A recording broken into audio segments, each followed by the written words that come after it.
Welcome to the deep dive. Today, we're getting straight into something that, well, probably affects a lot of us.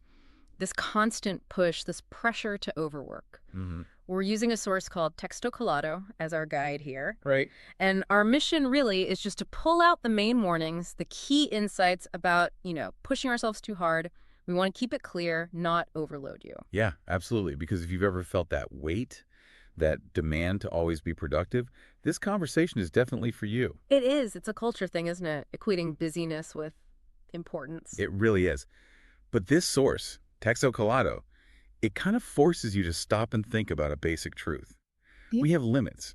Our bodies, our minds, they break. Okay, so let's start there. The source really hammers this home early on. We're, biological beings, Yeah. not robots. We need rest. Simple as that. And ignoring that need consistently isn't just making you tired, it's actually doing damage. That's what's striking.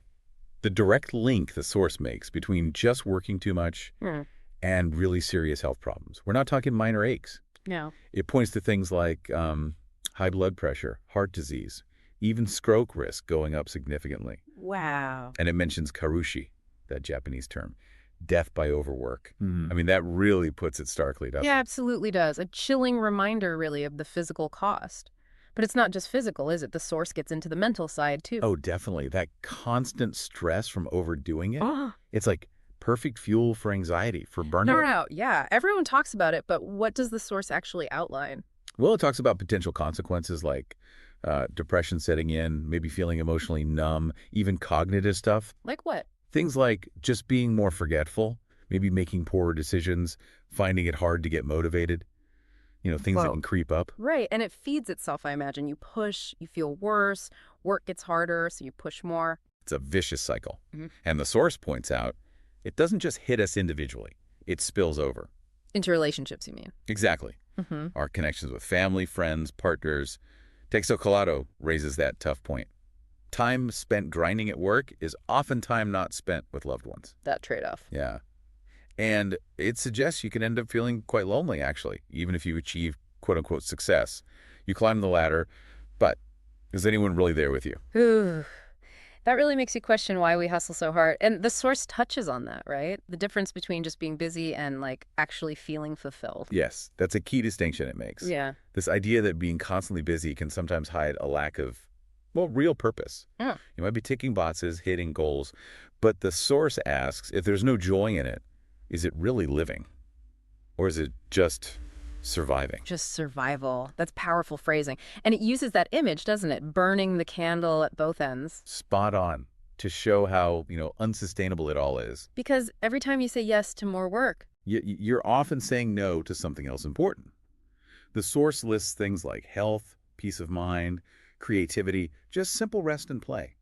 We keep drawing down on those reserves. and those reserves aren't infinite. The source pretty blunt about where this leads eventually. It is.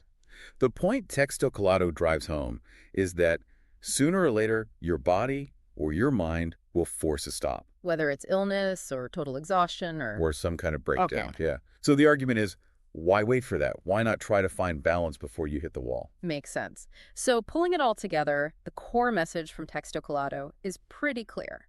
Overwork is genuinely harmful. Physically, mentally, It damages relationships, and it can ultimately leave you feeling empty, even if you look successful on the outside. It's not just a bad habit. It undermines your whole life. but it's not all doom and gloom. The source does offer a way forward, doesn't it? It does. It really pushes for setting boundaries, like Yeah. actual limits. Prioritizing rest not as a luxury, but as essential. And maybe redefining what success even means to you personally, including well-being in that definition. Exactly. Yeah. And asking yourself why. Why the drive to overwork? What's underneath that? It's a really strong call to action, summed up by that final thought from the source. You weren't born to work until you collapse. You were born to live, to love, to create, and to thrive. Mm-hmm. Choose balance. Your life Yeah. depends on it. That really lands, doesn't it? Makes you think about your own life, your own balance. It absolutely does. It leaves you with that question, doesn't it? Yeah. What's really driving your work habits? And maybe, Mm-hmm. what's one small thing you could actually do today, right now, to bring a little more balance back?